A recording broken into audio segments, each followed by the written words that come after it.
राधे राधे दोस्तों, आप लोग कैसे हैं। मैं आशा करती हूँ आप लोग अच्छे होंगे, स्वस्थ होंगे, मस्त होंगे, अपने अपने लाइफ में व्यस्त होंगे। मैं लाई हूँ एक शिव जी का विवाह गीत, आप लोग पूरा सुनिएगा। अच्छा लगेगा तो लाइक और सब्सक्राइब करिएगा। कमेंट बॉक्स में ज़रूर बताइएगा कैसे लगा। चलिए मैं सुनाती हूँ। सिउआड़ा भंगिया में कवन गुना हो, गौरा गईलू लो भाई। सिउआड़ा भंगिया में कवन गुना हो, गौरा गईलू लो भाई। शिव के बाटे ना महलाया टारी, शिव के बाटे ना महलाया टारी। टूटही माड़ैया में कवन गुना हो, गौरा गईलू लो भाई। टूटही माड़ैया में कवन गुना हो, गौरा गईलू लो भाई। सिउआड़ा भंगिया में कवन गुना हो, गौरा गईलू लो भाई। गईलू लो भाई, गौरा गईलू लो भाई। सिउआड़ा भंगिया में कवन गुना हो, गौरा गईलू लो भाई। ना शिव के बाड़ी हो माई बहिनिया, ना शिव के बाड़ी हो माई बहिनिया। भूतवा डैनिया में कवन गुना हो, गौरा गईलू लो भाई। सिउआड़ा भंगिया में कवन गुना हो, गौरा गईलू लो भाई। गईलू लो भाई, गौरा गईलू लो भाई। सिउआड़ा भंगिया में कवन गुना हो, गौरा गईलू भाई।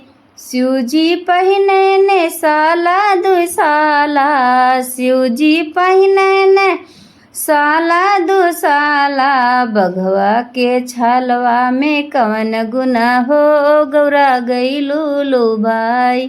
बघवा के छाला में कवन गुना हो, गौरा गईलू लो भाई। सिउआड़ा भंगिया में कवन गुना हो, गौरा गईलू लो भाई। गईलू लो भाई, गौरा गईलू लो भाई। सिउआड़ा भंगिया में कवन गुना हो, गौरा गईलू लो भाई। शिव जी के खाले हो मेवा मिठाना, शिव जी के खाले हो मेवा मिठाना।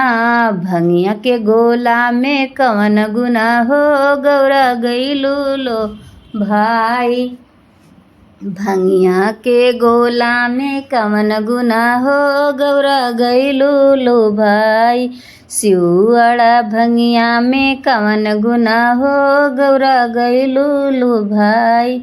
गईलू लो भाई, गौरा गईलू लो भाई। सिउआड़ा भंगिया में कवन गुना हो, गौरा गईलू लो भाई। ना शिव के बाटे हो हाथी से घोड़ा, ना शिव के बाटे हो हाथी से घोड़ा। बुढ़वा बैलवा में कवन गुना हो, गौरा गईलू लो भाई। बुढ़वा बैलवा में कवन गुना हो, गौरा गईलू लो भाई।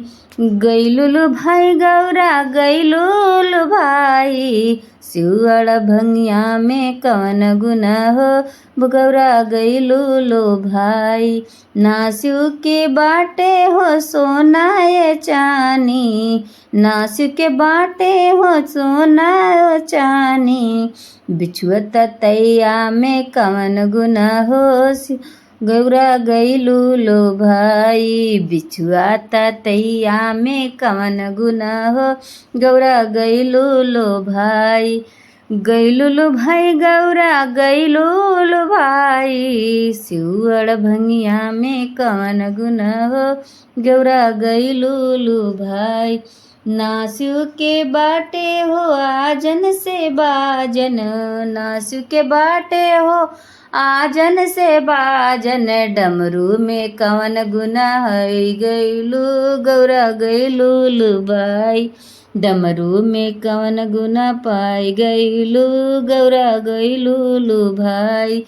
शिवड़ भंगिया में कवन गुना हो गौरा गईलू लो भाई, गईलू लो भाई गौरा गईलू लो भाई। शिवड़ भंगिया में कवन गुना हो गौरा गईलू लो भाई, शिवड़ भंगिया में कवन गुना हो।